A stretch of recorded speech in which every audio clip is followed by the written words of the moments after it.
Thonon Alpes Radio, l'invité de la rédaction avec Damien Demenu. Aujourd'hui, dans l'invité de la rédaction, nous partons du côté de la Vallée d'Eau. Nous accueillons Camille Thirier, directeur de l'Office de tourisme de la Vallée d'Eau. Bonjour Camille. Bonjour Damien, bonjour à tous. Alors pouvez-vous nous présenter cette vallée aux auditeurs ? C'est vrai que c'est une bonne question. La Vallée d'Eau, c'est quoi ? C'est une question qu'on me pose souvent depuis que j'ai pris mes fonctions là-haut sur ce territoire-là. Quand je pose la question dans mon entourage, la Vallée d'Eau, c'est quoi ? On me répond souvent, la Vallée d'Eau, c'est Saint-Jean-d'Eau, c'est la commune de Saint-Jean-d'Eau. La Vallée d'Eau, alors oui, la commune de Saint-Jean-d'Eau en fait partie, mais pas que. La Vallée d'Eau, c'est tout un territoire, avec plusieurs villages, avec plusieurs stations.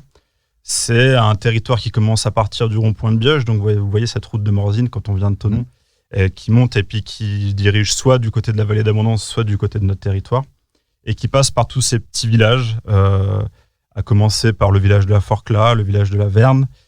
Ça passe aussi tout à côté du village du Bio, ça passe à côté du village de la Baume, ça passe par Saint-Jean-d'Eau et Serre-Romand, Sept-Roux, la Côte d'Arbreau, pour aller jusque Montrion et son lac qui est bien connu. Voilà. Ça monte jusqu'au Landaret ? Ça monte jusqu'au Landaret, jusque tout au bout après les Landaret, jusqu'aux cascades de Brochot. La Vallée d'Eau, dans le sens géographique du terme, inclut aussi les villages de Morzine et d'Égey, des stations qui sont là-haut. Mais voilà, le périmètre de l'Office de tourisme de la Vallée d'Eau, c'est ces 9 villages et ces 9 stations.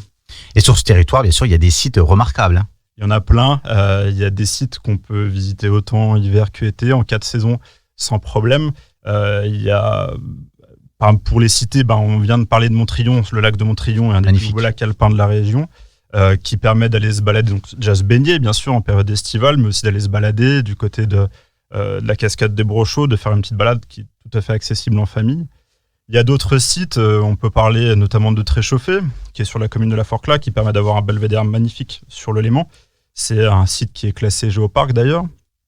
Il y a des sites comme les gorges du Pont du Diable, tout le monde est passé devant. Quand on monte du côté de Morzine, on passe automatiquement par le lieu-dit qui s'appelle le Joty, où là vous avez les gorges, qui est un des sites les plus visités de la région. Je pourrais en citer d'autres. Il y a du côté du col de l'Ancrenat, du côté du village de la Côte d'Arbreau.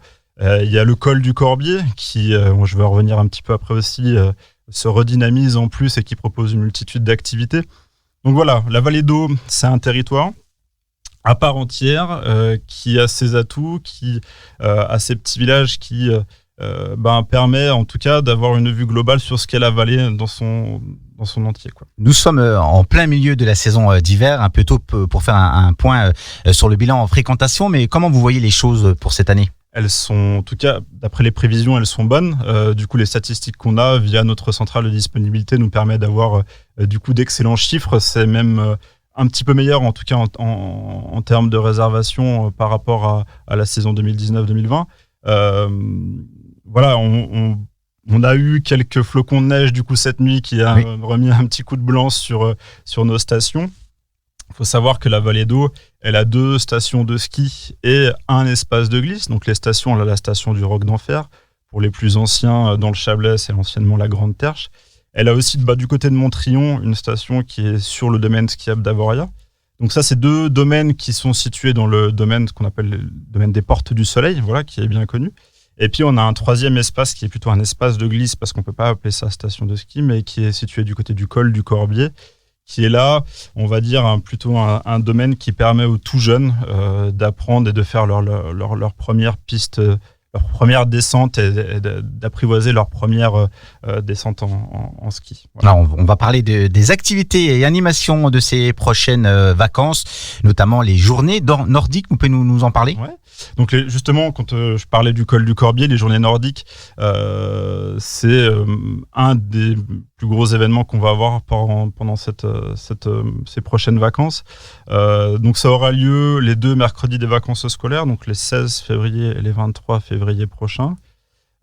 C'est toute une avalanche, on va dire, d'activités, d'animations sur la neige hors ski. Donc en fait, on va avoir plusieurs activités gratuites. On va avoir de l'airboard. C'est un mélange, on va dire, de luge et de bodyboard qui vous permettent de faire de la glisse en toute sécurité. On aura de la draisienne, on aura de l'e-fat bike, donc vous voyez, c'est ski vraiment avec des grosses roues aussi. On aura des balades en poney pour les plus jeunes. Après d'autres animations, activités, je parle aussi de la participation donc du domaine de découverte de l'abbaye d'Eau qui va proposer une dégustation de bière pour les plus grands amateurs. Évidemment, c'est une animation qui est réservée aux adultes. Voilà, tout en sachant que le tapis qui est là, qui permet aux plus jeunes de faire des descentes de ski, sera ouvert aussi pendant toute la journée. Donc tout ça gratuit.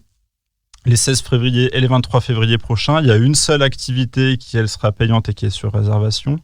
On organise une sortie raquette, du coup, le soir de ces 2 journées, où avec un accompagnateur de moyenne montagne, vous allez vous balader un petit peu.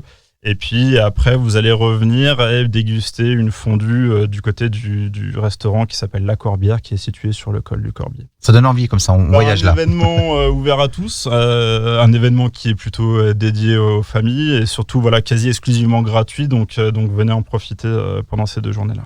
Il y a la grimpée aussi des Meurians qui arrivent prochainement. Voilà. Alors les Meurians, c'est les habitants de Montrion. Donc c'est la grimpée des Meurians, ça sera le samedi 5 mars prochain. Le concept, c'est un événement ski de randonnée. Ski de randonnée, tout à fait, c'est ça. Donc, il faut se préinscrire à l'Office de tourisme de la Vallée d'Eau. Vous aurez rendez-vous à 16h30 du côté du parking d'Ardan ou à 17h du côté des Lins d'Arrêt. Là, vous venez avec votre matériel. Vous serez encadré par des moniteurs de l'ESF, donc de l'ESF de Montrion, qui vous emmèneront faire une petite balade en ski de randonnée. Donc, vous allez aller probablement du côté de la piste de Chauffleury, ça sera à définir selon l'enneigement. Et puis vous aurez le droit à une petite collation une fois la randonnée achevée. Puis après vous allez redescendre jusqu'à une salle qu'on appelle la salle Orsac, qui est une salle en plein centre, enfin à côté des Lins d'Arrêt, où là l'association de la Meuriane Animation vous proposera un menu avec salade, pâté, tartiflette pour se réchauffer et la fameuse tartelette en myrtille à la fin. Donc une ambiance très conviviale. Et puis après, on redescendra tout doucement mais sûrement du côté du parking d'Ardan en ski avec les flambeaux. Donc voilà, une soirée qui sera normalement une belle réussite si la météo est avec nous. Un événement aussi incontournable, bien sûr, au mois de mars, c'est le Rock The Piste à Montrion. Les Lins d'Arrêt, ça arrive donc prochainement, au mois de mars. Donc le festival Rock The Piste, bien connu des Chablaisiens, c'est toujours un événement incontournable. C'est le gros événement organisé par l'association des Portes du Soleil. Donc il y a plusieurs dates, ça commence le 13 mars du côté de chez nos collègues de Champéry avec le concert de Trust, ça se reterminera le 19 si je dis pas de bêtises du côté de Morgin, et puis on a une date qui se déroulera du côté des Lins d'Arrêt qui sera le mercredi 16 mars où l'après-midi on aura un concert d'un groupe qui s'appelle 47 Terres, qui est un groupe de rap montant, on va dire. C'est 3 jeunes qui viennent des Yvelines et qui font, on va dire, un mélange de rap et de pop. Ils ont sorti un album il y a 2 ans qui commence à monter tout doucement. Ils font une tournée des Zéniths. Ils seront 3 jours après, je crois, du côté du Zénith de Toulouse. Donc on est très content de les accueillir. Voilà, l'idée c'est que toute une personne, si elle veut aller faire une petite journée ski, elle puisse prendre son forfait le matin, aller se balader un petit peu en ski, et puis en début d'après-midi, revenir du côté des Lins d'Arrêt pour pouvoir profiter du concert. Une petite présentation rapide des autres activités et animations de l'Office de tourisme de la Vallée d'Eau. Alors, elles sont toutes à retrouver sur l'Office de tourisme de la Vallée d'Eau si jamais vous voulez venir faire un petit tour. Il y aura bien sûr les descentes au flambeau, alors proposées soit par l'école de ski français de Montrion, mais aussi par l'école de ski français de Saint-Jean-d'Eau. Et là, elles se dérouleront du côté du Roc d'Enfer. On aura notamment aussi un événement qui s'appelle le Village Iuré, où il y aura des constructions d'iglous avec des contes à l'intérieur. Voilà, pas mal d'animations que vous pourrez retrouver sur le site de l'Office de tourisme. Et bien sûr, n'hésitez pas à appeler nos bureaux d'accueil, que ce soit à Saint-Jean-d'Eau ou à Montrion, pour avoir plus d'informations. La page Facebook, je pense aussi, qui est suivie. Évidemment, voilà, où on met toutes les animations en temps et en heure et à jour. Merci Camille, je le rappelle aux auditeurs, vous êtes le directeur de l'Office de tourisme de la Vallée d'Eau. Un podcast à retrouver sur tononalperadio.com ou notamment sur la chaîne YouTube. Merci à vous, merci. Merci Damien, merci à tous.